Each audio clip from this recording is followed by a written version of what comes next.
catch a fire. Catch a fire. Catch a fire, Jesus. Bless the Lord, everybody. As promised, I am here to do a live video again. And today, I was home and just started soaking up the Holy Spirit. And I said, Lord, I would have come back today to do the video on Black people and historical information that is in the Bible. And the Lord was just putting something else in my spirit. So I am here today to talk about, spiritual warfare, the errors of the church, and my personal experience specifically, because, and I'll make this declaration now, I am not a professor, I'm not anything like that, but I will share my own personal experience and what the Lord has been talking to me about for the last 26 years, and just things that have been happening to me and how the Lord have had to correct that. So I'm just going to hold on, wait for some other people to come, just sort of building an atmosphere of worship.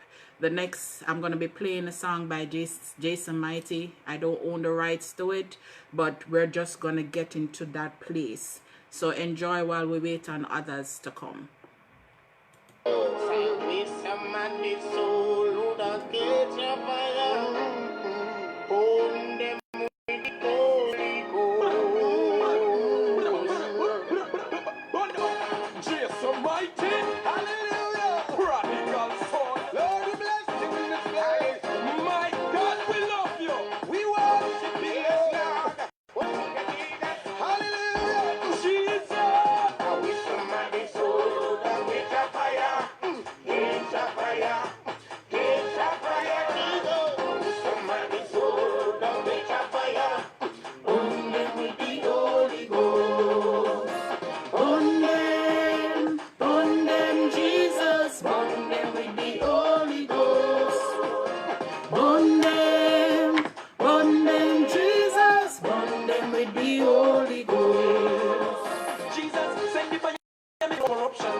Somebody soul that catch a fire, catch a fire, catch a fire, Jesus. I wish somebody soul catch a fire, burn them with the Holy Ghost. The Holy Ghost drop for me, God grace him dash for me, have the scriptures dash for me, Holy fire it a catch for me, make it praise and crazy, Holy fire it a blaze face, God power it a me space, if me dead he will raise me. Never sacrifice right now, make the eye burn. Come out me burn, make this know me like her. Pan me knee, vigilant like a sniper. Blood Satan, the old viper. Burn them, Jesus, burn them with the Holy Ghost. I know many of you know this song. It's a favorite back home. But that's what was in my spirit, and an apt song, because we really want persons to be filled with the Holy Spirit, but in the right way. Amen. Bless the Lord. Bless the Lord. Bless the Lord. I really want to give honor to God and to thank him for the ability to be able to do this today. I want to just invite the Holy Spirit to come in to lead and direct. I want to submit my mind, my thoughts, my body, everything that I am, my spirit, my will, to the Holy Spirit, and to just heed him in doing this session today. Today I'm going to be talking about tarrying, and the error that exists in that. Basically, coming from the perspective of spiritual warfare, my experience with it, how I got saved, and what was happening. I was saved in 1993, I gave my life to the Lord. But there are some things that were happening then which affected me, continued to affect me. And, you know, the Lord had just to be there to guide me, because it was scary, and it is not something that is necessarily talked about a lot, and it cannot be allowed. As you can see, it took me basically 25 years to get to the point of sharing on this, and that is what I've seen the Lord been doing in my life, that he did not release me when I was young to ministry and to share on all of that. It took a while. He wanted to correct some false teaching, some false premise, certain things that I was seeing and questioning and asking the Lord about. He wanted to correct and to explain and to teach me. So here goes. I know this is controversial. The Lord already told me that, you know, persons will probably unfriend, unfollow. That is fine, right? My life is sold over to God. I will not be ashamed of the gospel of Jesus Christ. Amen. So I'm going to jump into me one moment. I think the video is probably, you know, freezing a little bit. Just give me one moment. And let me see what's happening with the internet. The devil will not prevail today. Amen. He will not. So just hold on a minute.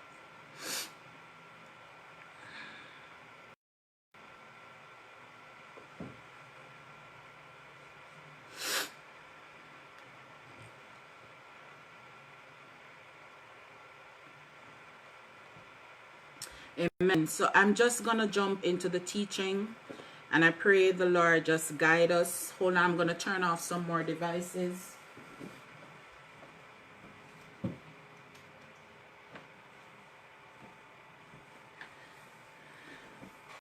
Okay.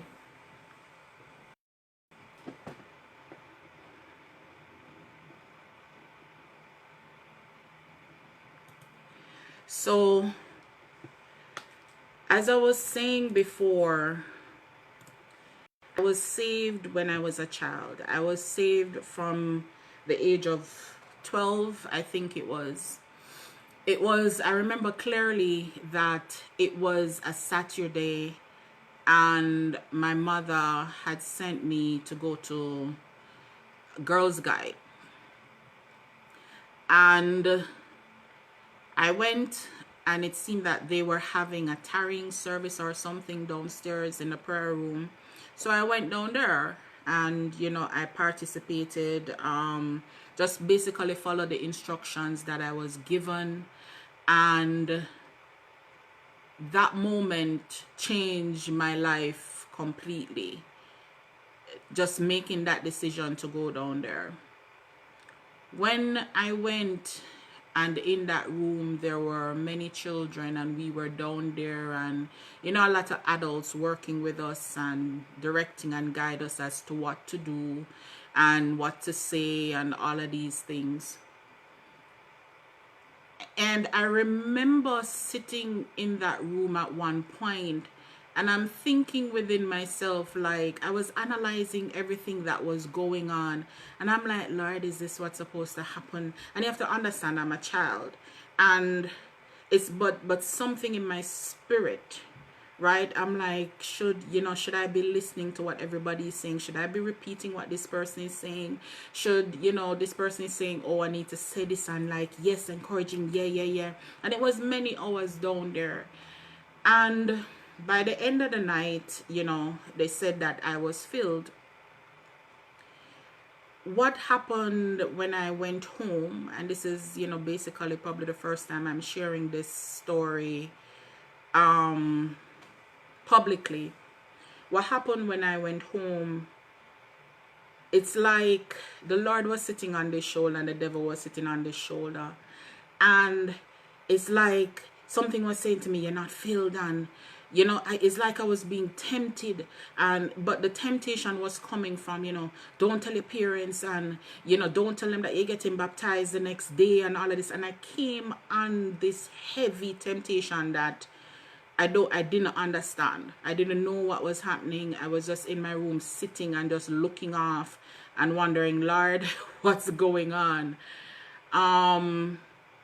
For a child, that can be a lot, but you know, I'm a thinker, and I was really thinking, and it felt like a tug of war, whether the next morning, whether I'd get baptized, whether I'd tell my parents yes or no, all of that. I did not.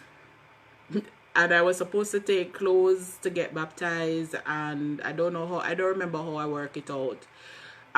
Even when we went to the baptismal pool, and you know, my mind was working, and it's like I could hear, you know, this is what you do when you get in the water, and you see like some of them acting like, you know, they're in the spirit and all of this, and it's like I could hear all of that happening in this, and I'm like, what is going on? Anyway, got baptized. Basically years, my mom also got baptized later on, and my father got baptized, but I was never convinced that I was filled with the Holy Spirit. You know, we were put on a children's choir. We were, you know, we all had to sit in front of the church, because there were many of us that was supposedly baptized and filled. And I'm not sharing my experience to hurt anybody or anything like that. I just know that the Lord has led me to share my experience, and that's what I am doing today, to point out the error. So, you know, we were put up and sort of on display, put in a choir, and there was this thing that happened, that every time one person get off in the Holy Spirit, as we say in Jamaica, everybody else just kick off, and all, forgive me, all hell break loose. You know, everybody's like they're acting out. But in my mind and in my spirit, it's like I'm saying, should this happen? If this person go off, should I? I'm like, Lord, is this of the flesh? Is what is happening? So I was questioning at 12 years old. I was questioning, Lord, what was happening? You know, should I see like people get off in the spirit and they're hitting people, and I'm like, to me, in my mind, I'm like, Lord, am I not supposed to have some control over this thing? What is happening? Anyway, we started to throughout our years, we started to go to summer camp. And I remember one of the first summer camps we went to, and I'd never went to summer camp before, was at the Denby grounds. Now, they invited us, you know, young children who were saved, to come in and to tarry with persons and help them to be saved. And I saw the same prescription being used, and basically, you know, I was working along with another young lady, with another girl. And remember, I'm still young. I think I was maybe 13 or 14, somewhere there. And all of a sudden, it's like I just sort of felt tired. I felt really tired. My energy was drained. And I just felt like something passed through me. I felt like something passed through me or into me, and all of a sudden I went and sat on the ground behind some chair or the other, behind some decks, and I sat on the ground and I was huddled, and I was so scared and I was so afraid. But it wasn't me. I wasn't in control of my body or whatever. But me, Denise, I was so scared. It turns out that I was possessed. As I said, this is controversial. Maybe the first time some of you are hearing this, but I'm sharing my experience so that you know. And I sat, and a friend of mine, I remember, he came and he's like, you know, Denise, what is wrong? Why are you sitting here? Why are you hiding under this chair? And I wasn't saying anything because it's like I wasn't in control. I just know that I felt this fear. And I felt like I was surrounded, right? Like I was going to be attacked, and I felt like I was surrounded. And so it turned out I was possessed. And I think what they did was got everybody out of the environment, finished what they were doing, moved away the chairs, tried to get me up. Needless to say, there was war in that place. It took about 12 persons to hold me down, and whatever they did, anointing, whatever they did to try to get that spirit out of me. But I felt my experience was like when my spirit was like coming back to me and me getting back in control. I felt like I just journeyed through a desert. I felt like I don't know. I can't even describe it to you, but I know that it was otherworldly. It was just wrong. The presence, whatever was within me, I felt the strength. I shook off people so easily. Right? And I knew, but whatever they did, you know, they got it out. It took a while. I needed water. It felt like I was coming from the desert. And this was a scary experience for me, and it plagued even afterwards for me to go back. I'm sort of getting emotional about it now, but even for me to go to my dorm that night, the spirit of fear was still with me because I couldn't sleep in the dark. It's like I was crying when I was in my bed, and I couldn't go back. I couldn't go back into, you know, into the dark. And even though they were praying for me, and I remember the next day I was still tired. I slept most of the next day. We were on the camps, we were at the campsite still, and I was, you know, I went in, I was just exhausted. And also I was being tormented because I felt deeply embarrassed, right? I'm young, I'm a teenager. I felt deeply embarrassed and ashamed, and it was just, I can't really, you know, even put into words, but it shook the very core of me, that experience. When I left there, that camp, you know, continued with my life. I'm a teenager, had to live. I still continued with my life, trying to understand God, but I was more questioning. I remember I was at my friend's house in Harborview, and her parents would talk to us. Her parents are Christians, and we're out on the veranda, and her father would come out and talk to us, right? I'm sure she know herself, right, from Dolphin Square. And this question came up, but it was a plaguing question in my spirit, whether somebody who is filled can be possessed. And it was just a question which was just plaguing me in my spirit. And, you know, they were saying that, you know, no, somebody who is filled with the Spirit cannot be possessed. But I knew what I just experienced, and I knew what had happened to me when I got filled, and I didn't think that I got filled. I thought that I was just repeating. I was never concretely sure that I was filled, right? I never believed it. And I continued just to be uncertain. We went on another camp, and I think this camp was at CAST, right? College of Agriculture, Science and Technology in Portland. And the thing about going on is not that church camps are bad, because the thing about going to church camps is that, you know, you feel it's like you're concentrated. You have this concentrated time where you're worshiping God, when you're getting closer to God, when you're fasting, you're praying, you're being taught the word, you're in sessions every day.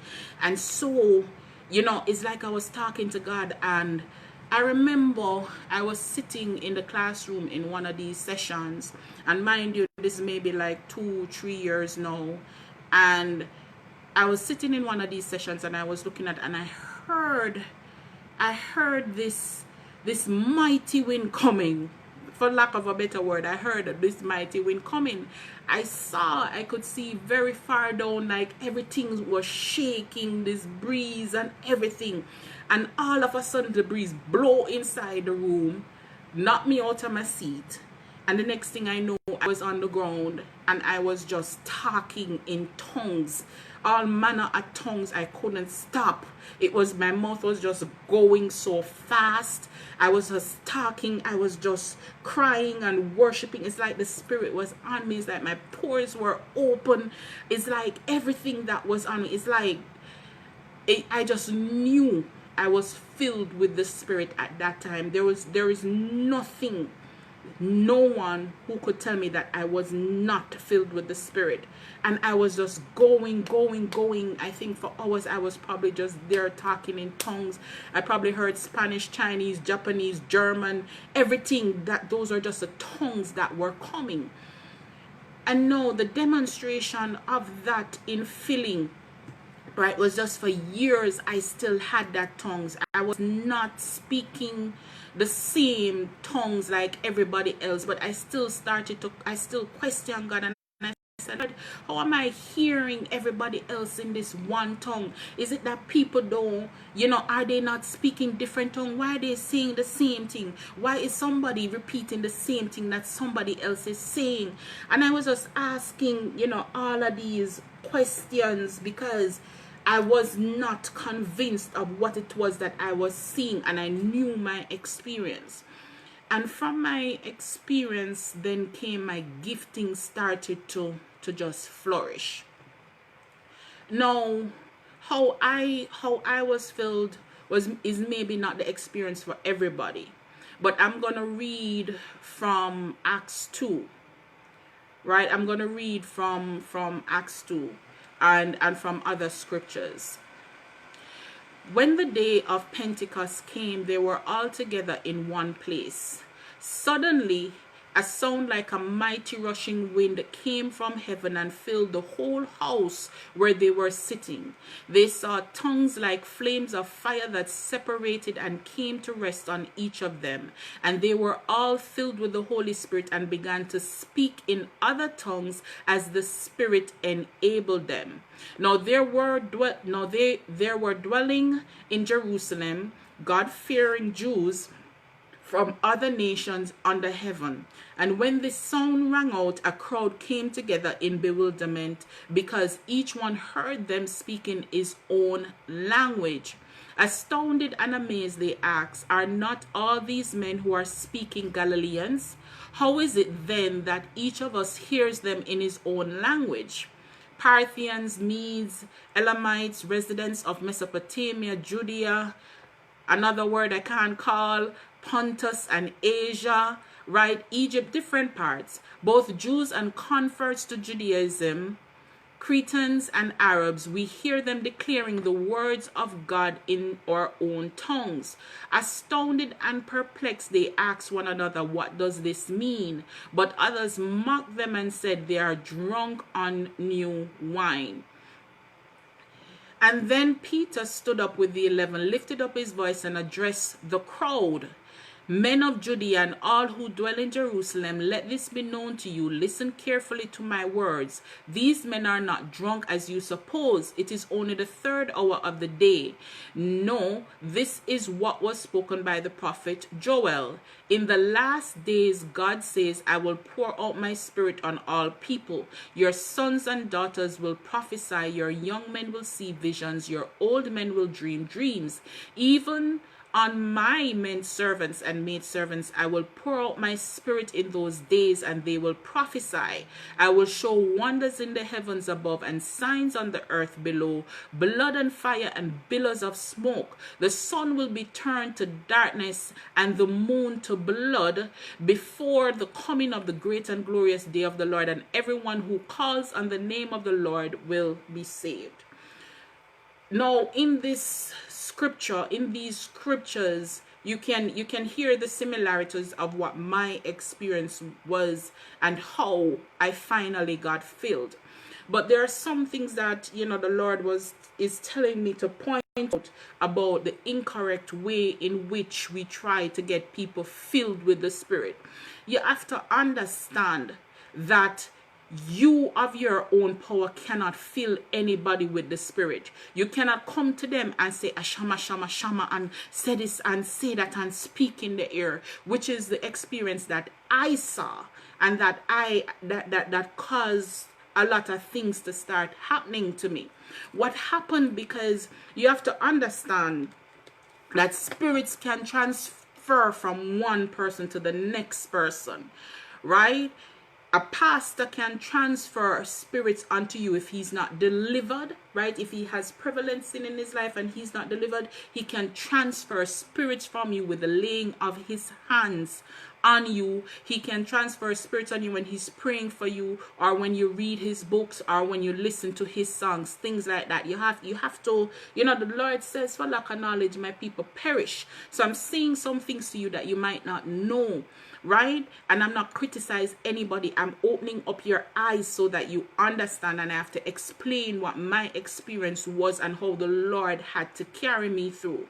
So because I was in an environment where tarrying for the Holy Spirit was being done incorrectly, and that human spirits got involved and demonic spirits got involved, because what was happening is that demons were filling, right? And were coming in and were mocking and made it seem as if we were filled and we were not. Right? I'm not saying everybody was not, but I'm saying for me, certainly I was not. Because when I went home, I was being tormented. I was a little girl and I was being tormented. Right? I had the devil on one shoulder tormenting me and speaking to me and telling me, and the first thing is sin. It's like this was the opening of my eyes of what sin was truly about. Right? And so, and even when we went to summer camp, I don't know what the protocols were, right? But I saw instances, repeated instances of how people were possessed, and that should never be, right? Because incorrect, it was just either, whatever spirits were involved, things weren't being done correctly, place was not being properly sanctified, whatever was happening was just not of God for whatever reason. The Lord will bring his knowledge, wisdom and understanding of these things in his own time, but I'm revealing some things to you. And when you're filled with the Spirit, there should be no fear and no doubt. So I left having to contend with being tormented. I left with fear. I left with doubt. I had experiences of being possessed, right? And even after, it was said that it was removed from me, whatever, I still was plagued by demonic elements. And it was the Lord who had to deliver me. I'll explain another situation again. We went to, when we were young and our choir, we went out and we went to some restaurant or the other, and for some reason God, this thing started getting off loose, and we started praying for one another. And again, I think it was before that time, but again I came in contact with another demonic spirit. And that night, oh my God, because I questioned God for years as to what happened that night. And he said, because I was praying for somebody in the way that I was praying for it, and I didn't have the covering or the unction or the anointing to do that in that moment, that spirit turned against me. Because no, it made me seem, when I was young, as if I was possessed, because they had to turn around and pray for me. And I remember it's like the spirit was of anger and wanted to kill the persons who were in front of me. And I was, in the moment, it's not like it was me. I wasn't scared. But when I went home, God have mercy, for months, and I would come to church. I remember I would come to church, and I am there, and I could not speak in tongues. This was before I went back to that camp and the Lord filled me. I could not speak in tongues or anything. And it's like I was shut down or imprisoned. And I said to the Lord, Lord, please, by my birthday, I'm getting so emotional over this. I said, Lord, please, by my birthday, deliver me. Deliver me. Please deliver me. I know something is wrong. It's like I knew not right or wrong. It's like I didn't have a conscience within that time. My thoughts, what I was thinking, what I wanted to do, I can't even say to you. I can't even share to you. Right? Because I was under such oppression. And this is why we have to be careful and pray for the covering of the Lord. And then right before, I think it was about the Sunday of my birthday or somewhere there, the Lord delivered me, and I felt such a release. I felt such a release. The Spirit came up off of me. Now, because of my experiences when I was younger, and that is why the Lord took such time and took one of the reasons why and years after I learned this, because I saw other people going into ministry. I saw other people going up and preaching and leading and all of this. But the Lord wanted to show me the correct way. He didn't want to release me. And he didn't want to put me under anybody else's hands. My teenage years, this is, I can't even, apart from that happening, I had many experiences where it was just rough. I came under temptation. I have suffered abuse. I can't even, right? But the Lord started to teach me about the fact that you can't tarry with people and you be in their ear and you speaking and thinking that you have the power and be shouting Jesus, Jesus, Jesus, Jesus, and there is this atmosphere of confusion. Okay, that is not the way. It's not done from your power. You cannot. There are years when I remember I was at a church, and it was a small church, and we were trying to help this sister to be filled, and it's the same thing we were doing. And I sat, and in my spirit I'm like, Lord, we're doing something wrong, because she's not. Is it us? Do we not have the faith? Is she not deserving of your spirit? Right? But the Lord took me and he was showing me that is not how someone gets filled with the Spirit. It is the Lord himself. Right? Yes, they have to confess. They have to confess, and they have to say that Jesus Christ is Lord, and they have to submit themselves, right? And then the atmosphere, the people, right? So people are the next integral component of being filled. You cannot take up any and anybody to go and tarry with somebody, right? The persons involved in this process or helping themselves have to be delivered. If you are living a life where the devil has you running amok, and you're in all manner of sin, lying, stealing, gossiping, prostituting, fornicating, whatever you might call it, and you think that you can go, right, and think that you can tarry with somebody, you shouldn't be in that environment. You should be seeking deliverance. And you cannot be doing deliverance and be dealing with and be directly sort of interchangeably at the same time trying to deal with a set of people who are trying to tarry. If the Lord does it, he does it. But what happens is that when the spirits, and especially when you don't do deliverance correctly, the spirits that are coming out of the people who are being delivered will affect the people who are seeking God and trying to tarry and be filled with the Holy Spirit, and you don't know. You don't know. And I'm sure many people don't know that this was my experience and this was my struggle for years. And that I came under such heavy torment, temptation, and demonic oppression. And it was the Lord who had to rescue me and show me. Right? You cannot, for tarrying service, you cannot expect that when you go into tarrying service, and many people falsely believe this, and you have everybody shouting Jesus, Jesus, Jesus, and you're shouting Jesus till thy kingdom come. That's not the way it is done. I'm sure many of you, and I remember a sister shared this, and she does this every now and again, where she's showing video of people being filled, and you just see the simple way. You see this simple way of how the Holy Spirit is just manifesting on people. It doesn't take anything from anybody else. It's like you feel the anointing of God himself on your mouth. You're just starting to speak in tongues that you don't naturally know. It is time that we change from our old thinking. It is time that we change from the errors of the ways of the things that we used to do, right? We need to be careful, because what you do in church as a leader impacts the life directly and the spiritual life of the people who are under you and who surround you.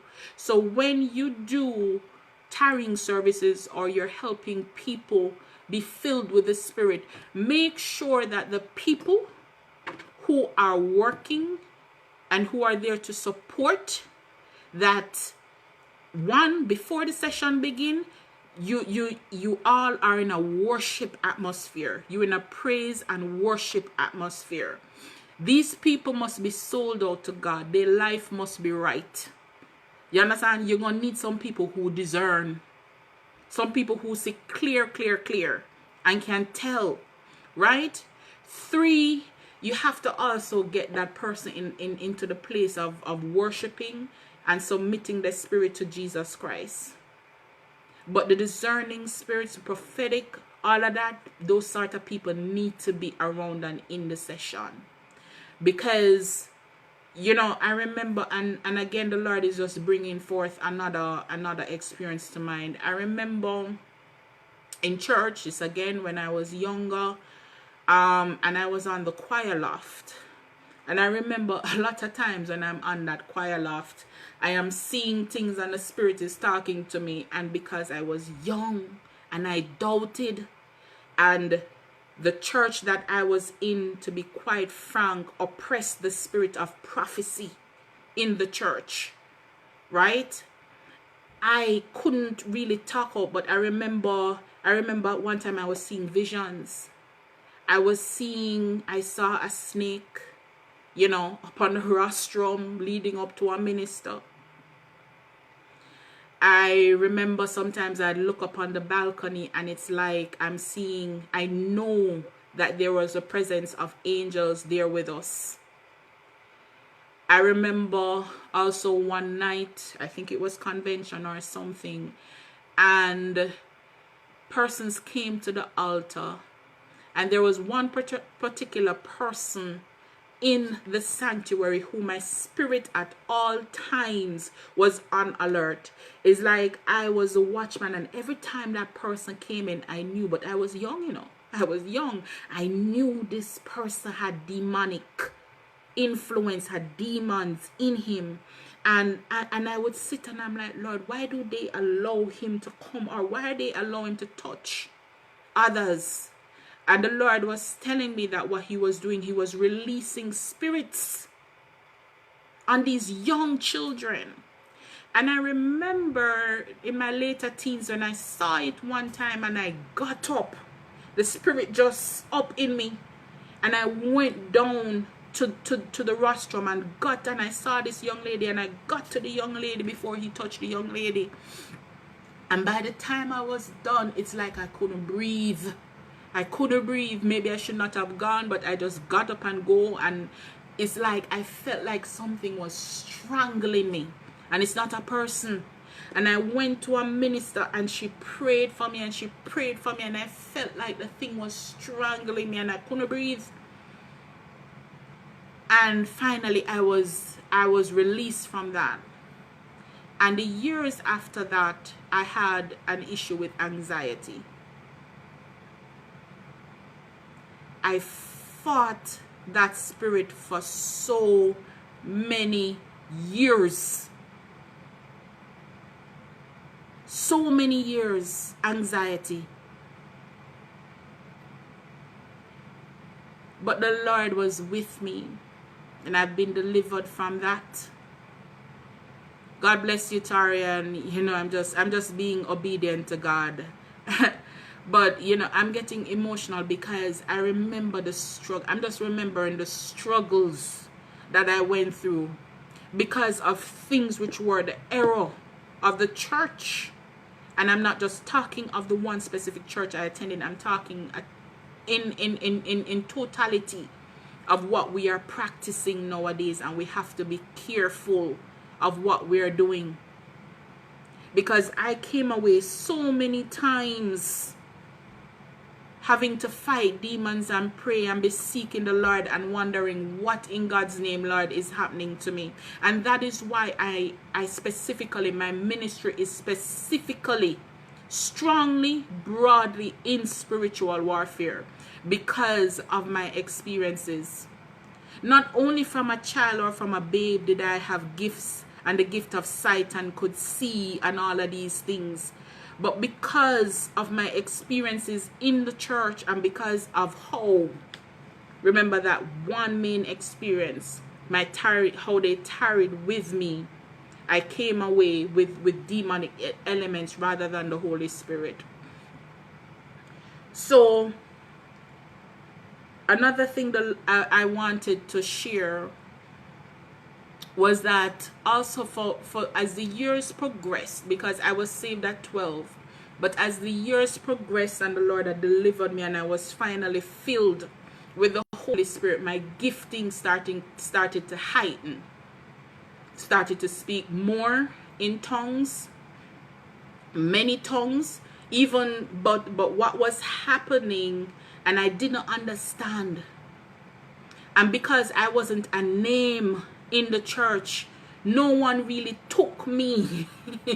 Holy God, nobody really took me in arms to try to teach me about what was happening. I had to solely depend on God. I was in that church and speaking, I would feel the presence of God so heavy, and I was trying to contend in my little self, trying to hold on. And I would just be going on and I'd be like, and I would just be going off in tongues.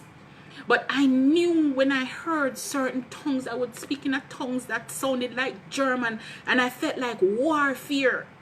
I felt like warring.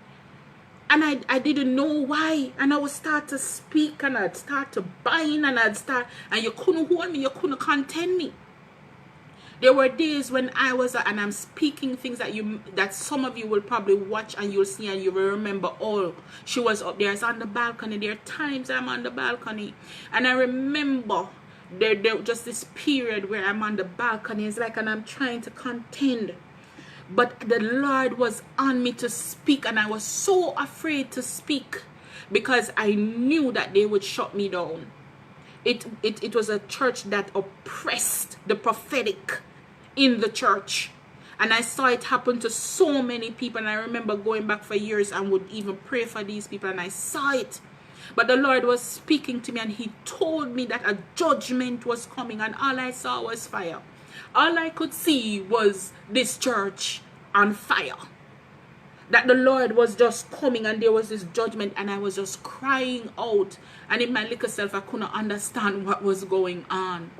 And the Lord explained to me that there was a judgment coming.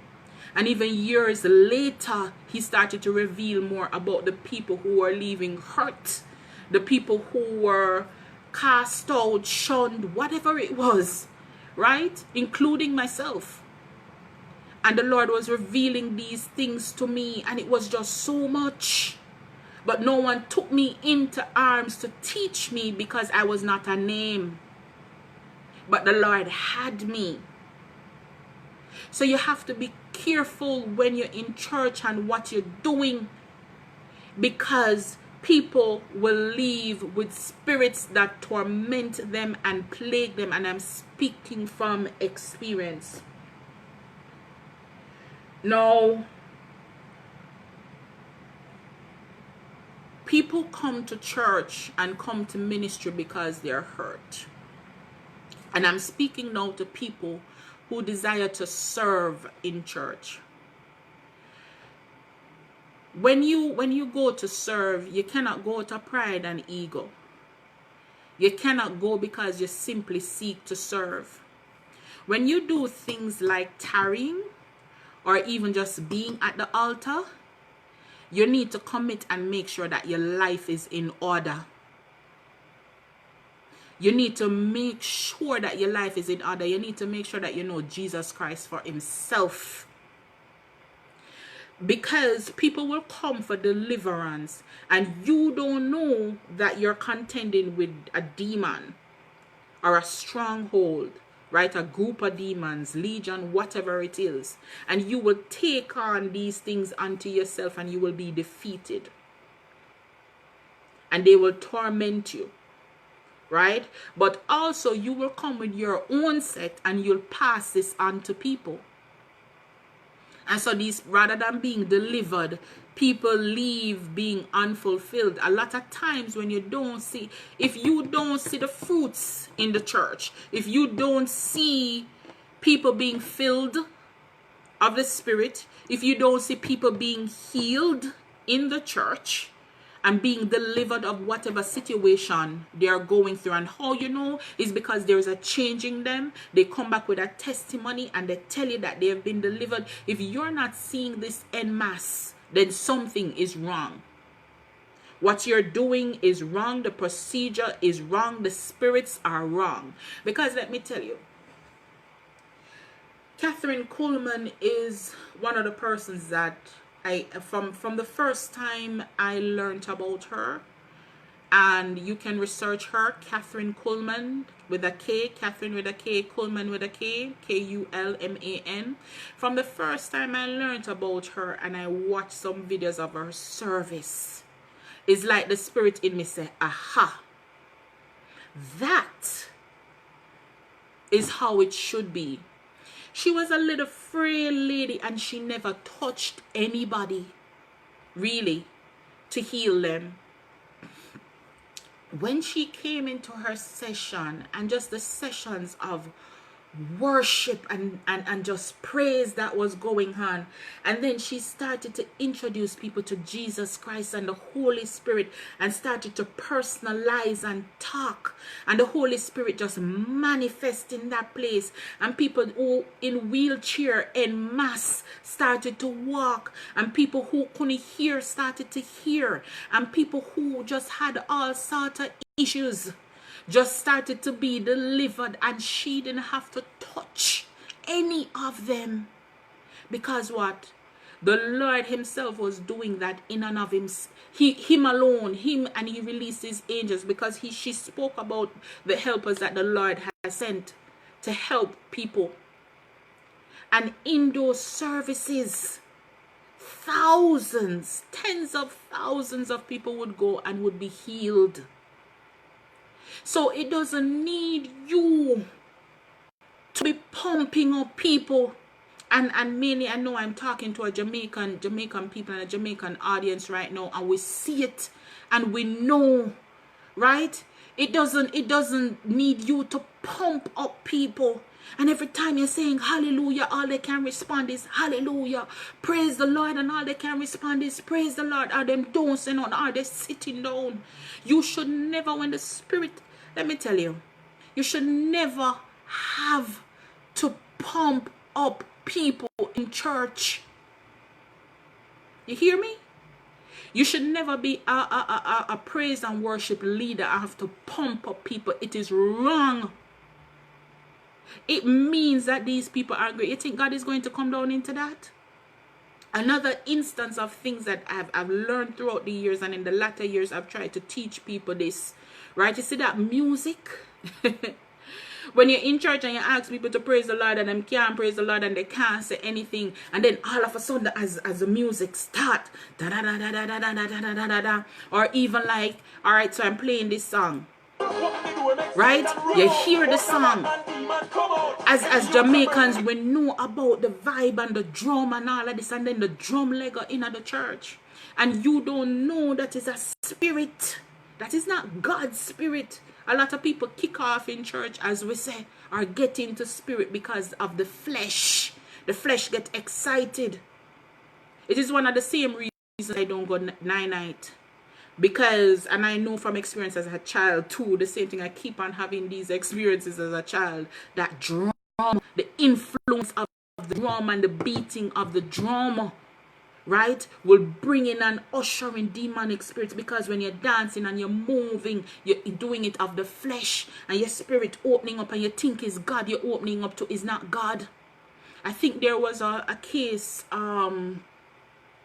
couple years ago of some students in St. Thomas and the school, and they were playing the drum and they were dancing, and all of a sudden all sorts of strange things started happening and they were possessed. It's the same thing in the church, but thinking it is of God and it is not of God. You have to be careful when it comes to the music. The people who handle your music, your musical instrument, need to be people who are saved and sanctified. Right?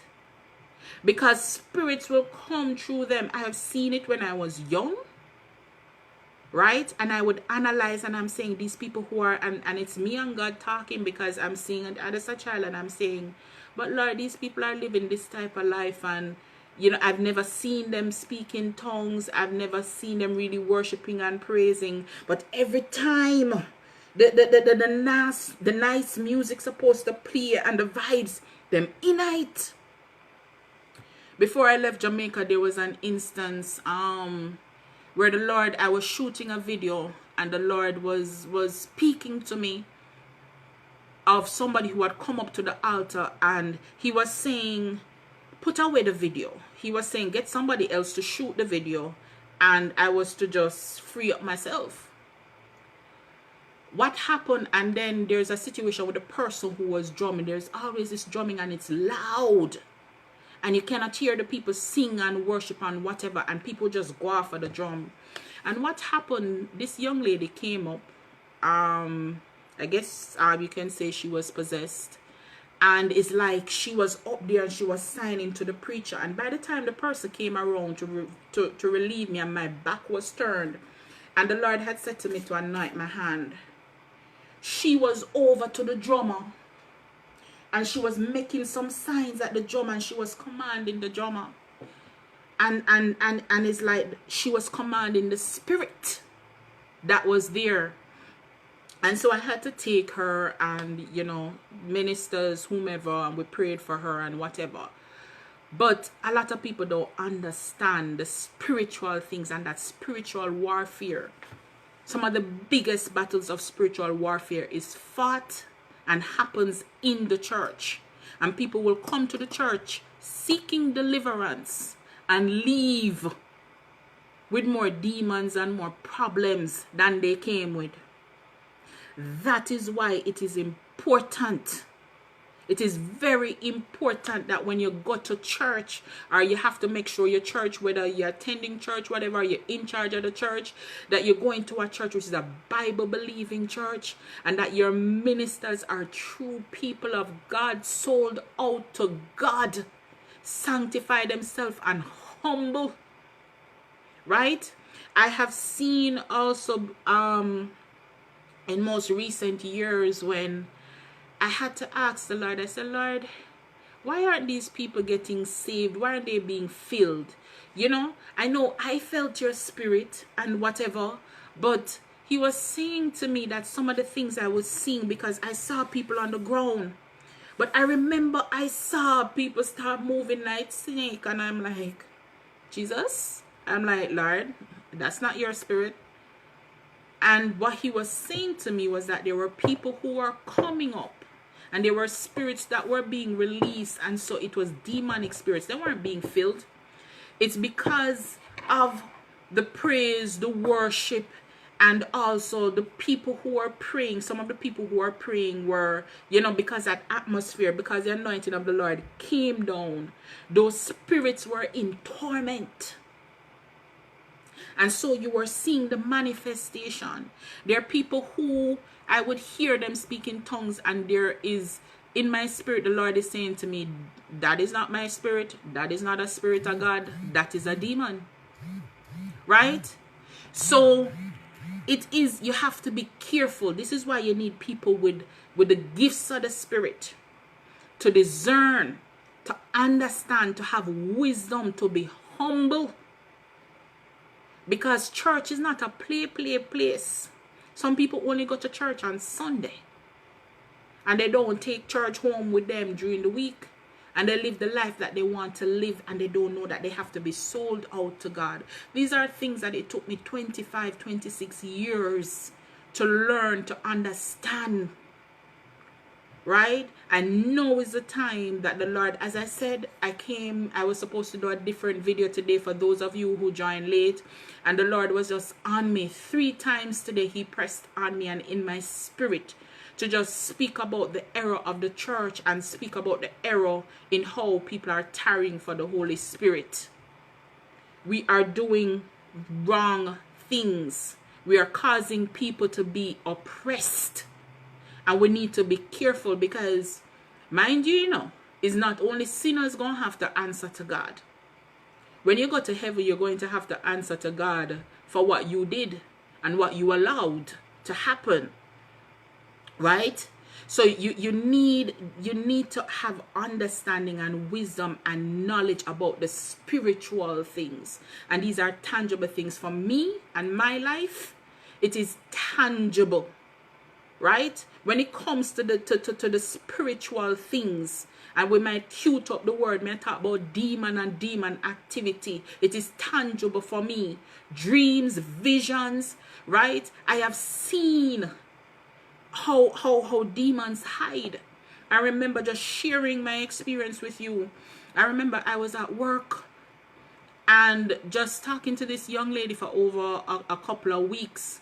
And I remember the young lady came to me in my office early in the morning, about 7 o'clock. Hardly anybody else was there. And she was just experiencing some things.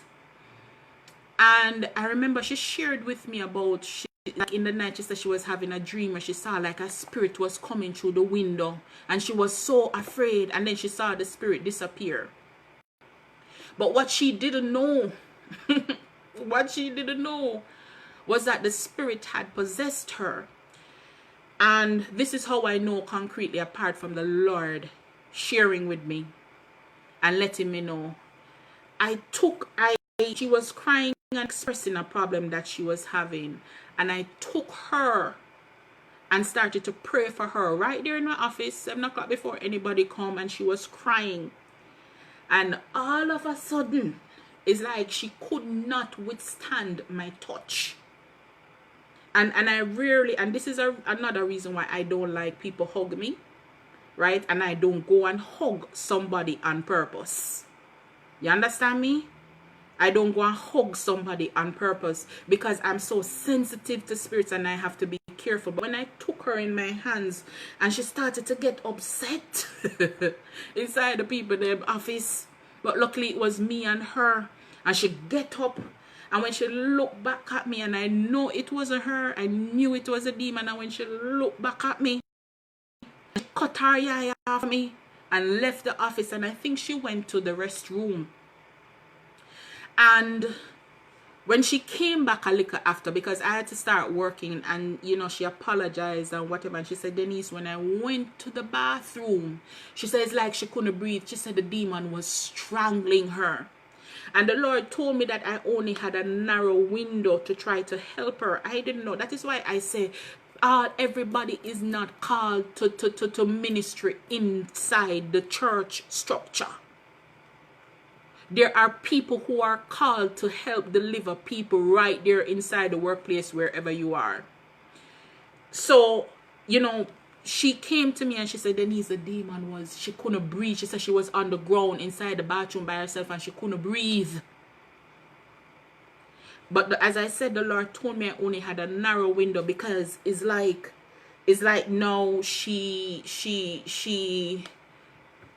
it's like when people when people backslide and they fall under this spirit of that blocks them from the truth. It's like they're in denial. So she went into a place of denial. And she didn't know, she couldn't admit. But she wouldn't allow herself to be open to be delivered.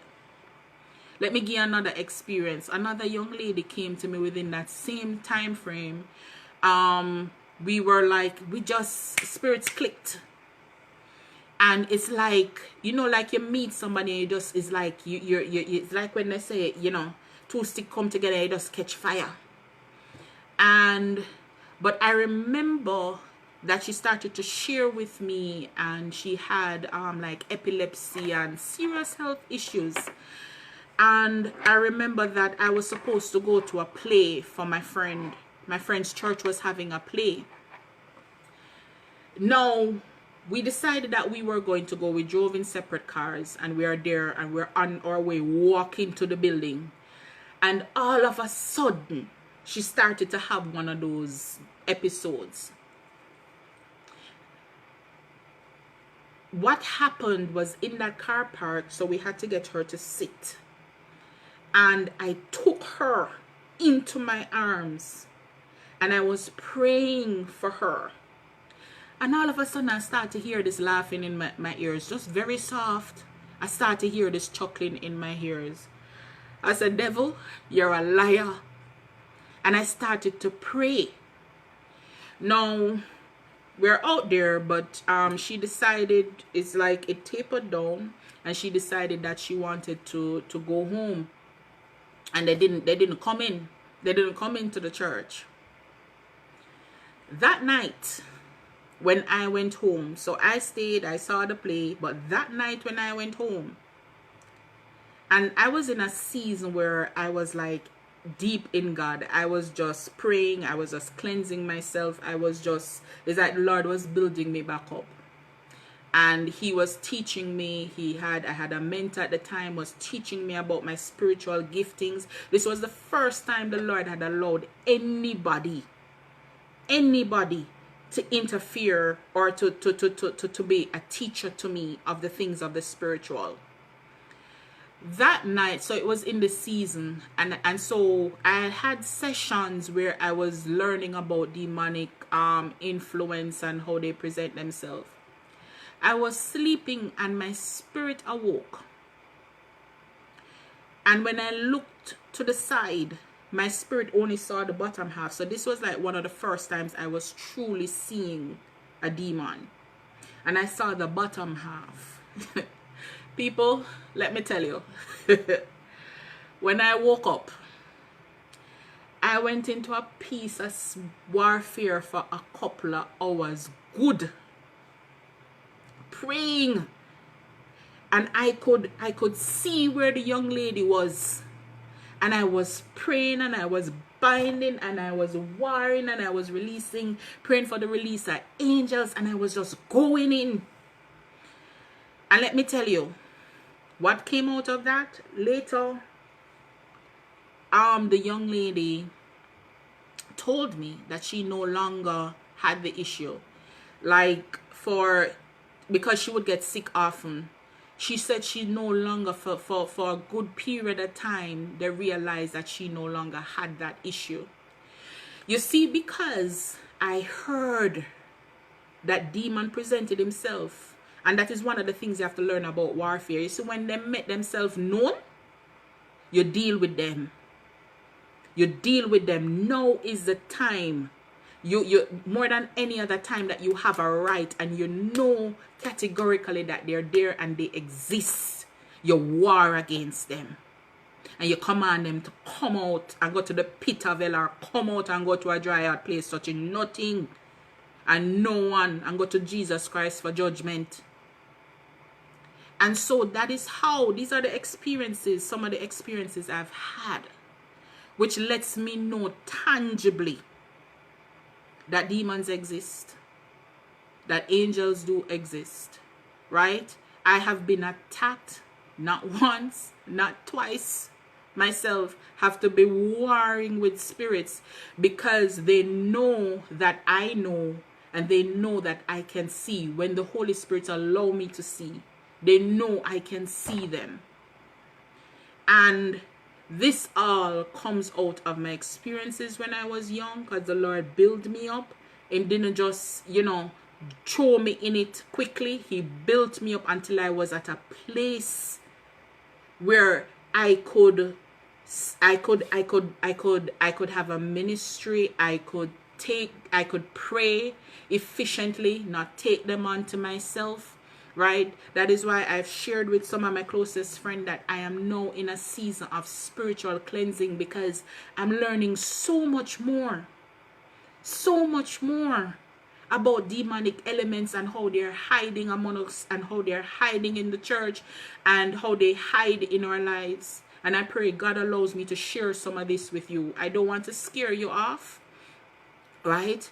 But I'm hoping to God that you can also turn to the Bible, turn to the Word, and learn and seek God diligently and be responsible ministers, whether in a physical church, whether you work in a home, whether you work in an office building, and yes, whether you work in a home, that is correct, whether you work in a school, how you can transfer spirits to other people, ministers, bishops, evangelists, deacons.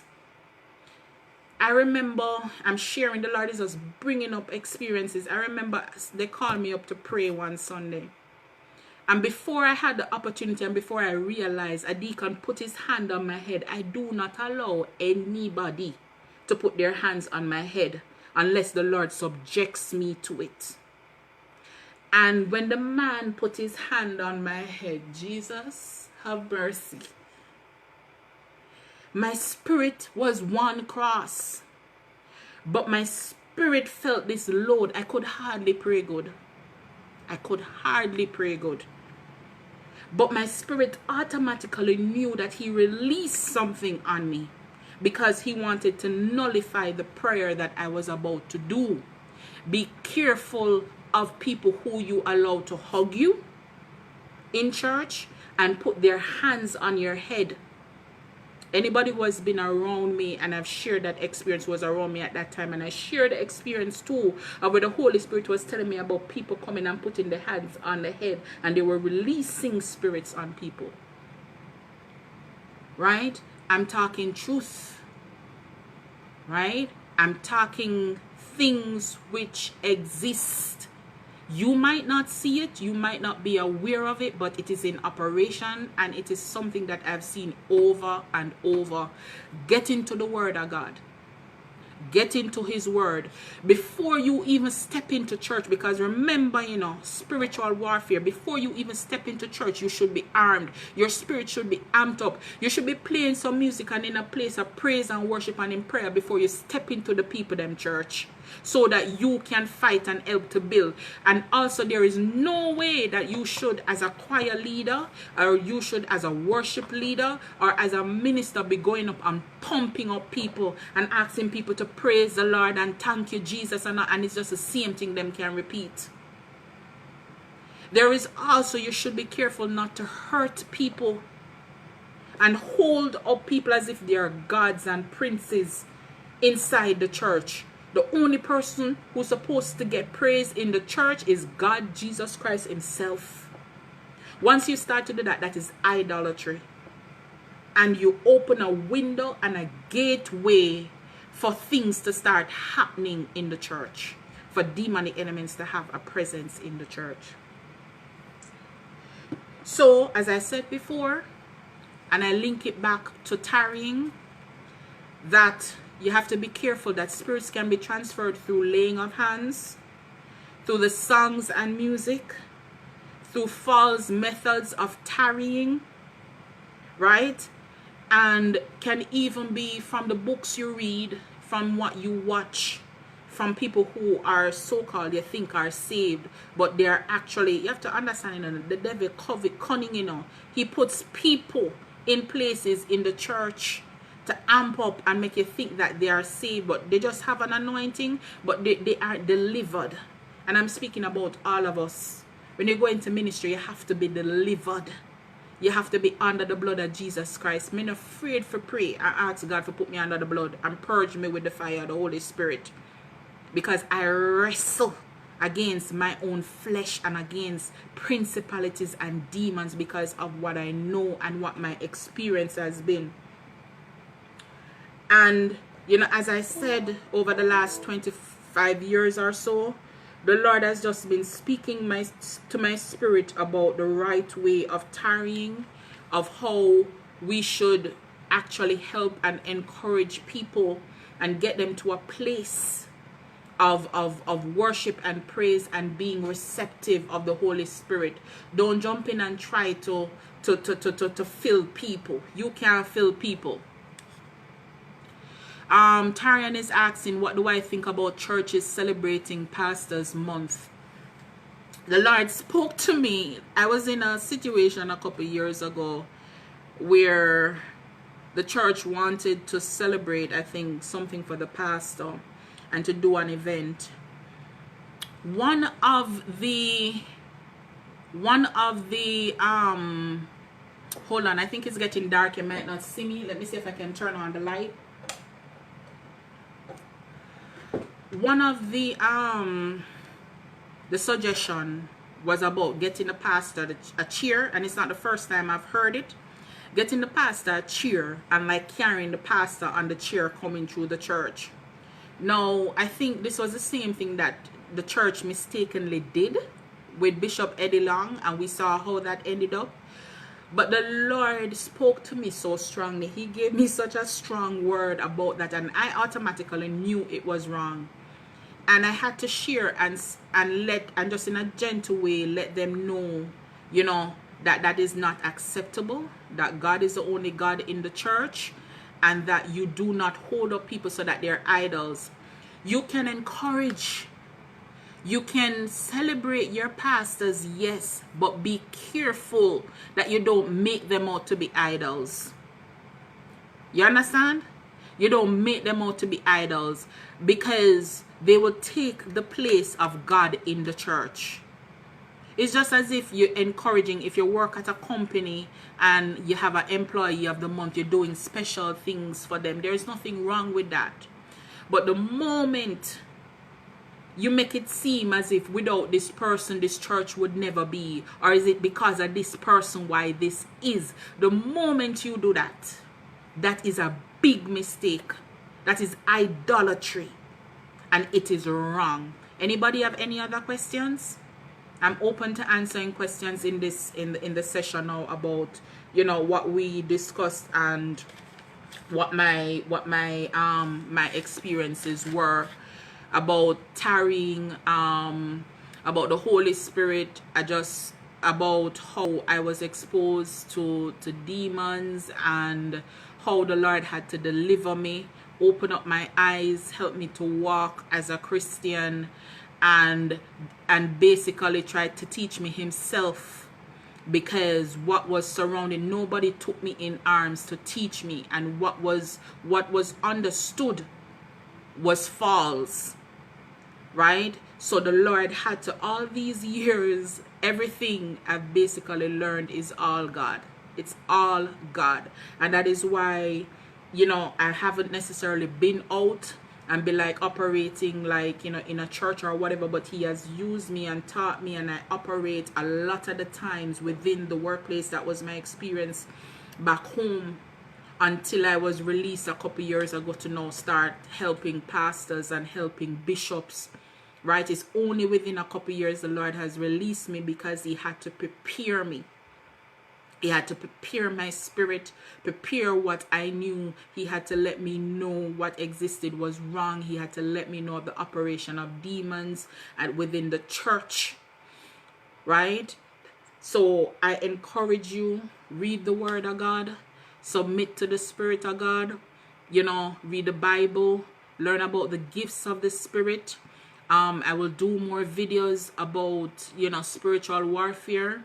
And I won't say this time about the next video what I'm doing. I will allow the Holy Spirit. Once I will post and let you know ahead of time when I will come on and what video I'm doing. But I'll allow the Holy Spirit to lead me, because I really did not expect to be doing this video today on just my experience and when I was saved as a child and coming up, right? And I want to let you know too, the Lord is putting in my spirit that children in the church, you need to pray for them. If you have children who are just saved or attending church, you need to pray for them, right? Because even from their young, that is a fresh time when the enemy tries to get them, when the enemy tries to influence them or possess them and take them on and take on their gifts. You're welcome, Torian. Right? That is a prime time when the enemy tries to get into them and influence them and try to stop their ministry. So you have to be careful. You have to pray for these children and put a special covering on them, because it is important. And don't shun and hold up any and anybody more in the church. Who you're supposed to be holding up is Jesus Christ. Jesus Christ himself. There is no name or person that runs, or even if they own the church or they're the pastor that runs the church. It is God and the Holy Spirit. Because you allow the room for a lot of fallacy, a lot of error. Amen.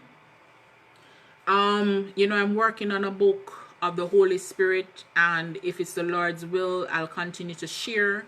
But I know that I have more videos to do to sort of reveal what I've learned about spiritual warfare and what my experiences have been and how I've had to contend with that.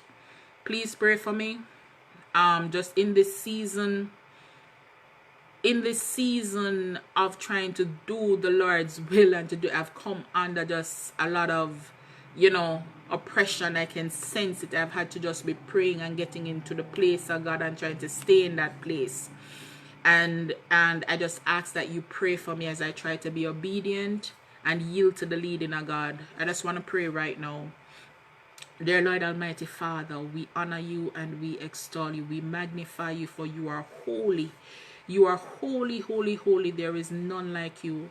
Lord God, I pray that the words that you have me speak today, that it will be edifying to your people, to your church.